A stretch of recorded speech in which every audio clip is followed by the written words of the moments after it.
FCRA has become a big issue in India. FCRA is being opposed by opposition parties on ground that they argue that it is going to make it very, very difficult for NGOs to function properly, who have been doing a stellar job in the field of education, in the field of medicine, or in the field of voluntary sector where poor people are being helped out. But there is another opinion that foreign funding needs to be regulated because foreign funding can also influence public behavior in the country. Foreign fundings through NGOs in many other countries have also been used for regime change. But the larger question is, what sort of law is required to regulate foreign funding? In Europe, the funding regulation is decentralized. The new law that is being proposed is far more centralized.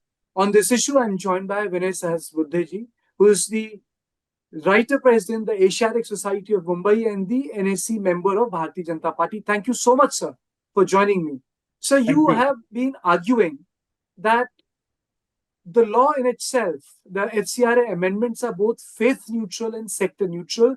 They make no distinction between religious and secular organization or among different faiths. While some groups have opposed the changes, most voluntary organizations, including hospital service bodies, have not objected to it. Is it going to strengthen Indian democracy, sir? Or is it going to weaken Indian democracy, sir? No, absolutely. It is going to strengthen Indian democracy. See, like foreign nationals, we should be very watchful about foreign funding also. And therefore, if foreign nationals have to kind of operate in a particular legal framework, likewise, those who are seeking foreign funds or those who are giving foreign funds will have to abide by a set of rules and regulations. They were unnecessarily ultra-liberal, I would say, because many provisions which now the Act is proposing were relevant even 20 years before. But somehow that was not paid any attention to, and this was a huge backlog. And therefore, this kind of globalization of philanthropy requires to be relooked. And that is the need of the hour, which the government is satisfying by bringing this particular legislation, which has not been opposed by all, generally speaking, I would say, genuine organizations who are into welfare activities. Mr. Sahasrabuddhe, a lot of articles have been written about it. Opposition argues that this is about control, not transparency. And they argue that the bill must be sent to the select committee for clause by clause examination. Well, that is a matter for the parliamentarians to decide. And if the parliament so decides that to send it to the select committee, doesn't matter. But then that is a decision which the government and the opposition together, generally speaking, take. And I'm sure they will take a nuanced approach towards that. But the point remains that the legislation is very, very relevant and it is going to benefit the voluntary sector, the development sector in a significant manner.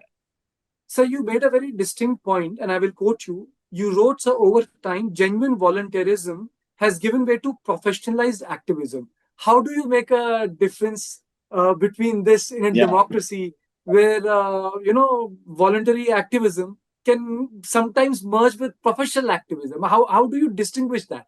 Alag kaise kar denge? Yeah. No, it's a very important and key question, and I'm happy you asked this. See, wherever volunteerism takes a different scale and also expands in a particular way, which is welcome, but then when it becomes professional, we have to ensure that the voluntary spirit is not killed.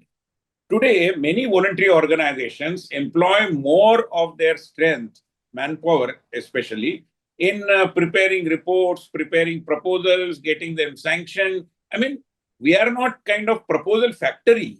Are the NGOs, the voluntary organizations? See, I mean, NGO is a term which was introduced somewhere in the mid-70s. Because earlier, I am a student of democracy, so I can definitely say it on the basis of whatever research I was able to do. See, after the Second World War, the researchers in democracy describe it as the third wave of democracy. And many countries who got independence post Second World War, they adopted for democratic governance. And it was considered that when people themselves elect their rulers and the representatives of the people themselves are in governance, naturally things will fall in line, everything will be hunky-dory and welfare will be something very easy. It didn't happen. And therefore, apart from voluntary organization, a new animal came into existence, which is called as non-government organization. And today, if we look back 50 years history of prominent activism of the NGOs, both national and international also, and I have mentioned it in my article also, that they themselves are trying to become a government. They are non-government and they are adopting everything that the government is doing, which kills the spirit of voluntarism. And therefore, we need to see India, our civilizational approach has always been towards autonomous society. And if the autonomy of the society is to be protected at any cost, I think we should be definitely having many such legislations which will promote and protect voluntarism, which is getting killed in one way or the other. And that is a red flag which I thought I must mention. Okay. Now, I'll quote a report. U.S. Congressman Riley Moore said that the proposed changes to the Foreign Contribution Regulation Act amounted to a clear attack against Christians and urged India not to proceed with the legislation in its current form. In a post next, the Republican congressman from West Virginia said Christianity had a long history in India, dating back to the arrival of St. Thomas the Apostle on the Malabar coast. But despite this long Christian history, India's parliament is considering amending FCRA to permit government takeovers of churches and religious charities. Do you think that this is the real issue? In for India, for the West? It's I all don't boiling know. down to their churches. Yeah, I don't know why are they so very apprehensive and kind of voicing their concerns in such a loud manner. But in India, everybody knows if there are some issues about the mismanagement of an educational institution or even a temple, the government has the authority to take over the administration of a temple, which is generally governed by a trust. Charity commissioner has all the powers to do that. Likewise, educational institutions. So are the churches, for that matter, anything different from temples? Just in case there is any mismanagement, why should one be worried about that the government is trying to take it over? There are hardly any examples of government having taken over any church for its day-to-day conduct of But affairs. Mr. Sahasrabuddhe, conversions are a reality. 150 Yes, years of ago, course. there That was is no why I am Christianity saying. in Northeast. That is why I am saying that 200 years ago. Unnecessarily people are raising a hue and cry about this. But what about conversion? And therefore, the legislation clearly states that you have to tell us about the source of funding, tell us about what kind of objective was there behind giving such a huge grant by the fund givers, and also tell us how exactly have you used it. You bring it for education and use it for conversion. You bring it for philanthropy and use it for religious, change of belief system. This is certainly not allowed. I mean, which country will allow this? Today, for example, forget religious, belief systems and other things. Today, if somebody tries to convert people from one political ideology to different political ideology, is it not allowing them to play with our democracy? And can we and should we allow this? So transparency is something which is required, and that is the same thing the government is trying to ensure. Why people should be worried, and those who are doing legitimate social work, protecting voluntarism, are not against this. Let me also bring this to your notice. Okay. You also write that the amendments will ensure that foreign money does not shape domestic, political, social, or ideological outcomes in way that compromises national security and sovereignty, sir. It's a very loaded line you have written in your article.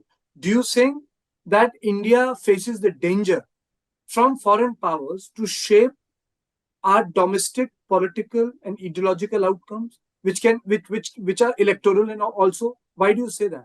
Even in the Congress regime, when there were researches and some kind of inquiries conducted, let's say the Neogi Commission report, which was sometime in the mid-60s, I guess, that they also have come out with similar observations. It's a government document.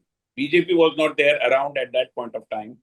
Or say, take the examples of Northeast India. the kind of destabilizations that were there earlier, now, of course, things have changed.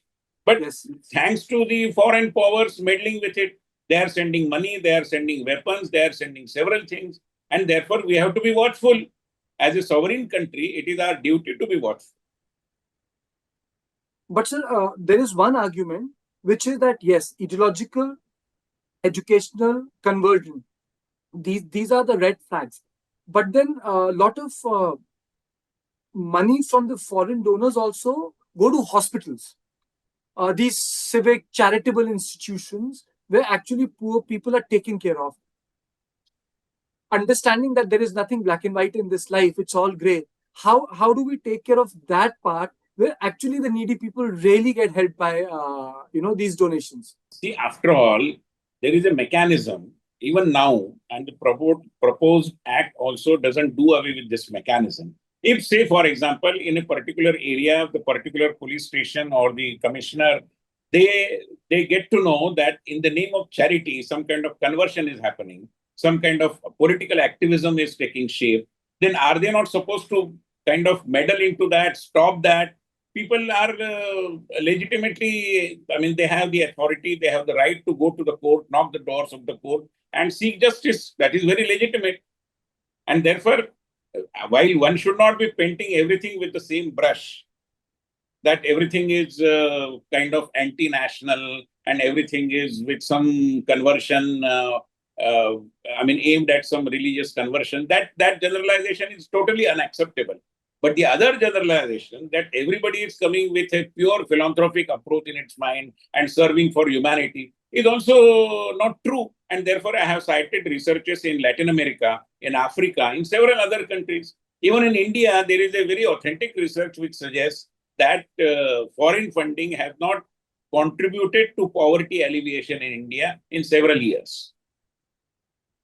So, Shashi Tharoor argues, I know he's a fellow MP, but I must quote, he says, for the nation's welfare network and particularly for the long-standing Christian institutions that form the backbone of the healthcare, higher education, social care across states like Kerala, the provisions of the bill do not merely represent administrative hurdles, they present an existential threat to institutional autonomy, property rights, and constitutional freedoms.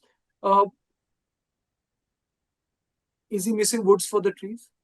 Yeah, of course. I mean, unnecessarily. I mean, let the act come into existence. Let the provisions be amply clarified if there are any confusion. I mean, there is any confusion about that.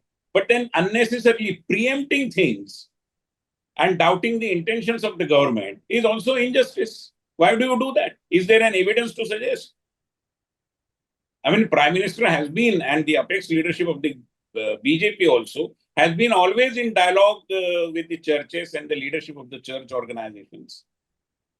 So this is a needless hue and cry, and I think something not befitting the stature of Mr. Shashi Tharoor. You headed one of the highest cultural bodies of India. Do you think that this sort of funding that is taking place and the statement that had come from the US lawmaker is also a very telling sign that there is an attempt to change the demography of the country? One have a reasonable ground to suspect that. I mean, for example, I don't know where is the need for a US lawmaker to comment upon some internal things in India. Tomorrow, if our members of parliament comment anything about US, will they be caring a tuppence for that? They will not. They will rubbish it. And therefore, from our side also, we need to rubbish these allegations, which are unfounded, uncalled for, and it's a meddling into our internal affairs. And lastly, let me come back to this issue because this is partly FCRA and this is partly algorithms. Do you think that these foreign funding, what we have seen in South Asia, what we have witnessed in Nepal, Sri Lanka, Bangladesh, it's also a result of unregulated fundings, which get into a sovereign state? I mean, there is reason to suspect that we require a body of research to arrive at that conclusion. But when you allow unregulated funding in this manner, there is every chance that we are becoming more and more vulnerable, and the threats are likely to show their impact. So I don't deny a possibility of this, although, as I said, there is no enough body of research to suggest that. But insofar as Africa and Latin America are concerned, and there is a huge body of research around that, it has been fairly established that yes, foreign funding has created turbulence over there. They have tried to attempt some kind of a regime change as well. You have argued, sir, the experience of countries is instructive. In 1997, scholar James Petras, writing on Latin America, argued that the foreign-funded NGOs had become adept at designing donor-driven projects while promoting the rhetoric of identity and globalism. I think this is what you were referring to, sir. Yeah, of course. Because, I mean, we are all human beings, and one can become habituated to getting foreign funds. And then we inadvertently or otherwise try to dance to their tunes. They will dictate the terms. Don't do it this way, do it that way. And we will be kind of going by that because that brings us some kind of a comfort as well. NGOs, all of a sudden becoming very rich, having several cars. I mean, all these things. I'm not against having vehicles and everything which is required. But then, are we not, should we not be mindful about the glossy paper voluntarism that has somehow crept into the system? Voluntarism is something which is going extra mile. During several agitations in the past, George Fernandez used to give a slogan which was "Kafan baan ke nikle hai." So that kafan baan ke mentality is the karyakarta mentality, is the volunteer mentality. Come what may, I am going to do that. Now it is everything according to the hisab kitab. I hope George Fernandez is remembered by everyone, because when this entire Jantar Mantar protest was taking place, Mr. Sahasrabuddhe and I was arguing, and I was telling them that if George Fernandez would have been alive after that dynamite case, probably he wouldn't have went on to become the defense minister. इतना ज़्यादा vitiate हो गया हमारा public narrative, national anti-national के बीच में. वो celebrated defense minister थे, लेकिन बड़ौदा डायनामाइट केस ने उनके पॉलिटिकल कैरियर को खत्म नहीं किया था. लेकिन the last question on the conclusion you have made, and that really caught my eye. We need to revive India's tradition of autonomous, community-driven volunteerism rooted in civilizational values. Correct. I mean to say, volunteerism is volunteerism. No, that is why I'm making a distinction. See, volunteerism comes out of your own sweet will, the force of your imagination, your emotions, your thinking, in a way, motivates you to go into the field and take up some kind of an assignment, take up some work, take up some kind of a mission, if I may say so. And that gets impacted upon if we allow this kind of, as I said, excessive professionalization of volunteerism. I'm not against it. It should be in a framework. It should be limited, and it should not be killing the voluntary spirit, which is, in a way, and as I said, at the core of Indian idea of autonomous society. Thank you, Mr. Sahasrabuddhe, for joining me in this riveting conversation, because I don't think FCRA controversy is going to settle down so easily. I think we are going to see a lot of heated debate. I don't know whether it's going to go to the select committee or not, but yes, one thing I completely agree with your article is that no foreign country cannot be allowed to determine the ideological, political, and social outcomes of this country. It should be independent.